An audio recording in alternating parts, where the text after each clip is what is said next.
Welcome to the Political Insider.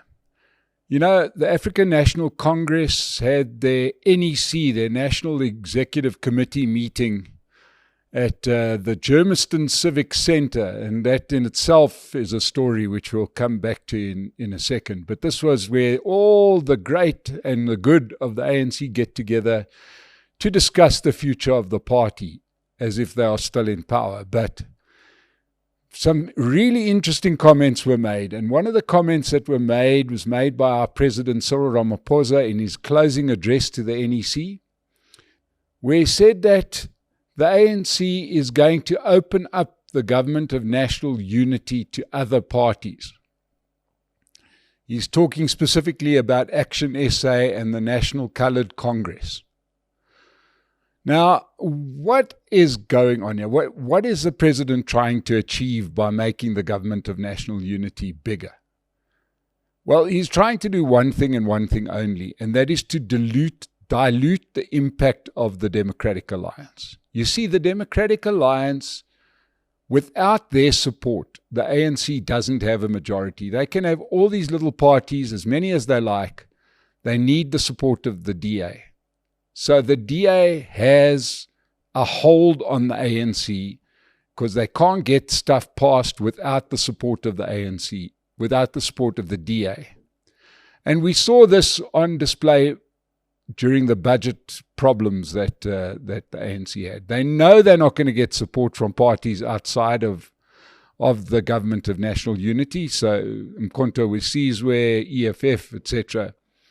And therefore, to get more than 50% and to get stuff passed, to get budgets passed, they need the DA. But they are sick and tired of the DA holding them to account. So they're trying to dilute the effect of the Democratic Alliance, to try and get just over 10% of these other parties so that the DA itself is sitting there as almost a minority party within this coalition. Will it work? Well, it'll work only if the DA allows it to work. And, you know, it'll work in as much as there's sort of a third option for the ANC. The third option being that they can do stuff without the support of the DA, without going to the old comrades in MK and EFF. It really is just more a complete and utter conclusion. The only conclusion that you can draw is that the ANC are just hate. They just hate being told what to do. They just will not do the right thing.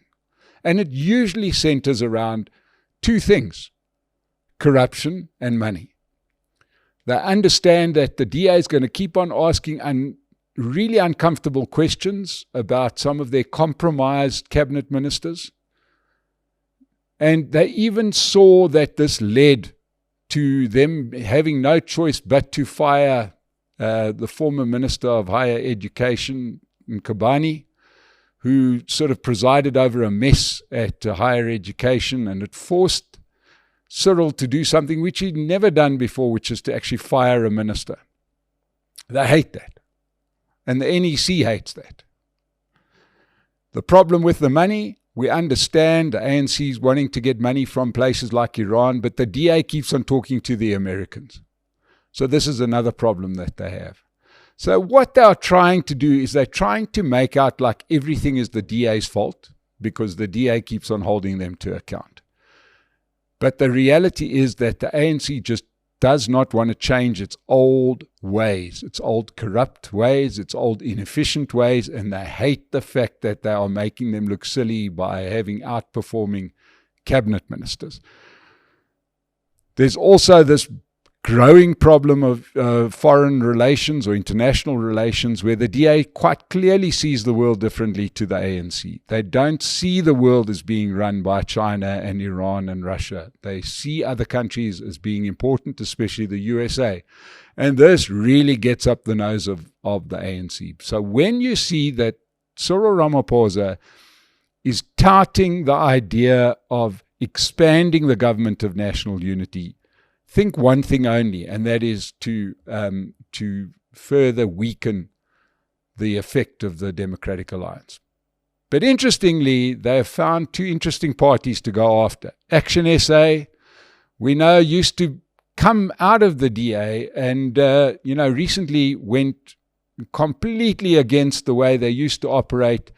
And whereas they were in coalitions with the DA in some of the metropolitan areas, most especially Johannesburg and Tshwane, turned their back on the DA and suddenly became ANC light and the best friends of the ANC, having campaigned on the ticket of getting the ANC out of power.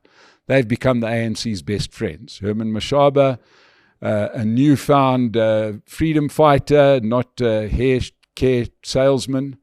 So he really doesn't like the DA. And the National Coloured Congress, Fadiel Adams, very colourful character, who is a sworn hater of the Democratic Alliance. And in both cases, highly unlikely to see them working with the DA. But I think that what we are getting the whiff of is that it's a question of how long this government of national unity holds on.